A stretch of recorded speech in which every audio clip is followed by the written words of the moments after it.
Con đã từng rất ghét cha, con đã từng rất ghét cha. Từ khi còn nhỏ cho tới khi đã trưởng thành, trong mắt con, cha là người đàn ông gia trưởng, khó tính, hợp thần, chưa bao giờ nói lời nào dịu dàng với vợ con. Trên khuôn mặt cha thường thiếu vắng nụ cười, thay vào đó là sự cau có, giận dữ, khó chịu. Mỗi lần cha bực bội điều gì đó là cả nhà ngay đến tiệm rửa mặt cũng không dám. Mấy đứa con cứ tìm cách lỉnh đi chỗ khác để cha không nhìn thấy. Cha gọi tên đứa nào là đứa ấy rung như về giấy, trực khóc. Những lần như thế trở thành nỗi ám ảnh. Đến tận bây giờ, đôi khi nhớ lại, con vẫn còn thấy tiếng rơi vỡ trong lòng.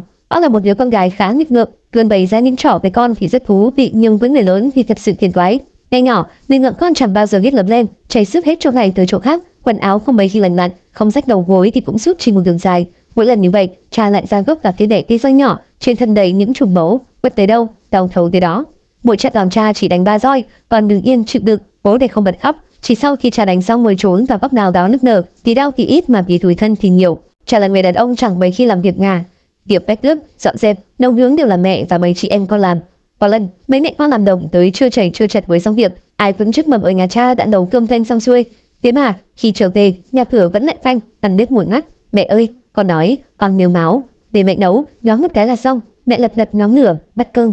Lúc ấy, cha vẫn nằm ngủ im lìm nơi chiếc giường đơn đặt cạnh cửa sổ. Nắng chưa gay gắt, mặt đất nóng rẫy và giọt mồ hôi rơi vào miệt con mặt chát. Con đã từng rất ghét cha bởi con nghĩ cha chính là nguyên nhân của những tiếng thở dài nặng nề mà mẹ đã thả vào kinh khơi trong suốt thời thơ dại của con, nhiều không đếm hết. Những trận cãi vã giữa hai người thường chỉ có tiếng cha vang vang trong căn nhà cũ kỹ. Mẹ nhẫn nhục và 8 triệu. Mẹ luôn nói, nếu không thì chúng mày, mẹ đã bỏ đi lâu rồi. Chẳng phải vì cha mà chúng con trở thành gánh nặng của mẹ, khiến mẹ không thể tìm được hạnh phúc trọn vẹn hay sao? Vì cha, nhà mình ai cũng đã từng phải rơi nước mắt, đã vô vài lần, con gào hét trong tâm lập, con ghét cha. Con đã không có cuộc trò chuyện nào thật sự với cha trong khoảng thời gian rất dài và có thể còn lâu hơn nữa. Nếu như con không lấy chồng, sinh con, quẩy quắt trong nỗi lo cơm áo gạo tiền. Mỗi lần được rảnh rang một chút, con thường muốn về nhà, nơi có mẹ có cha, có mảnh vườn nhỏ mẹ trồng rau xanh tốt, có cánh đồng gió thổi mát rượi quanh năm. Rồi một lần, con giật mình nhận ra mái tóc của cha đã bạc trắng, tay cha đã cành nắng rồi. Trong cùng cực khổ sở vì những biến cố, con đã đọc được một câu nói, đại ý, chúng ta thường bao dung với người ngoài nhưng lại ắt khe với người thân.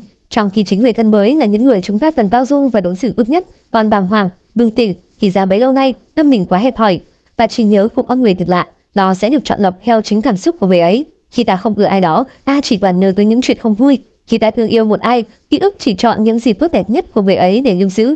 Còn tìm về quá khứ, chuyện đau lòng thì bản thân đã quá độ vô tâm. Nhà mình 6 người, ruộng giấy đều ít ỏi, mình cha nghèo lái, vật lộn, lo cho con gái này đủ 3 bữa ăn no, có quần áo lành lặn để mặc đã là một điều thực sự khó khăn. Cha đi làm thuê đủ những nghề, buộc củi, hái cà phê, đập lúa, hút thuốc cỏ, gấp dâu từ sáng sớm cho tới khi trời tối nghịt mới về. Chỉ sau này, khi đã phải tự lo cho mình, cho con mới thấu hiểu được sự cực nhọc của cuộc mưu sinh. Có lẽ mỗi lần thấy con cái nghịch ngợm, làm rách quần, giật áo, càng tới dây sắt, cha xót lắm, vừa xót vừa tiếp. Những chất đòn cũng chỉ là một mấy chị em bên người, bởi cha đã quen với quan niệm của ông bà từ ngày xưa để lại, thường cho roi, cho vọt. Và cũng bởi vì bận rộn làm lực quá nhiều, sự mệt mỏi về mặt thể chất cộng với những ngành vô hình về mặt tinh thần đã bất kiệt vì sức lực của cha, lấy đi những nụ cười vui vẻ mà cha xứng đáng được có. Còn nhớ lại ngày nhỏ, mỗi lần đi đâu, cha thường chở con theo trên chiếc xe đạp cũ. Khi ấy, con đã rất vui và phải nói với cha rất nhiều. Con đã đánh rơi ra nhiều khoảnh khắc quý giá như thế ở nơi nào, để bây giờ gấp trà và xương mới quay về nhặt nhạnh và nhớ lại trái tim đã tổn thương, đứt vỡ. Này con học cấp 1, con thường bị bạn bè bắt nạt, còn mách cha vì con là bò dở cả buổi làm, tới tận trường tìm bạn bắt nạt còn nói chuyện. Con cũng chẳng biết cha đã nói gì, chỉ thấy những ngày đi học sau đó yên ổn hơn hẳn. Con nằm viện nửa tháng trời trên bệnh viện tỉnh, chính cha là người chăm sóc con từng ly từng tí, dành những dành tiền ít ỏi cuối cùng để mua cho con đồ ăn ngon. Còn cha mỗi bữa chỉ ăn cơm trắng với cá khô hết thì chỉ ăn cơm trắng. Sao cha không ăn cơm với thức ăn? Còn không thấy ai chỉ ăn cơm không như vậy cả. Có lần khi cha đang ăn, con ngó vào chén cơm, hỏi nhỏ, cha thích ăn vậy? Cha trả lời, giọng cũng nhỏ không kém giọng con, chứ như sợ những người đang ở trong phòng bệnh nhìn thấy. Cái ngày mấy mẹ con phải tự nấu cơm khi đi làm đồng về, trong khi cha làm ngủ ngon lành cũng là ngày cha bị ốm sau những ngày đi làm về vật lực trước đó. Sức lực con người có hạn nhưng nỗi lo lắng ngày ấy của cha thì mênh mông vô cùng.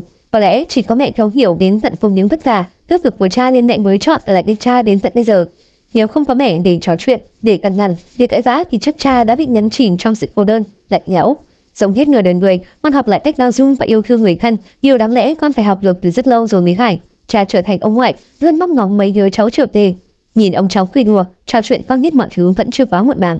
Ngày xưa, cha con mình cũng đã từng có những lúc hạnh phúc như thế, dù ít ỏi thì cũng đã từng có, phải không cha? Một mùa vu lan nữa lại về, con mong những vết thương con đã có, con sẽ tự chữa lành.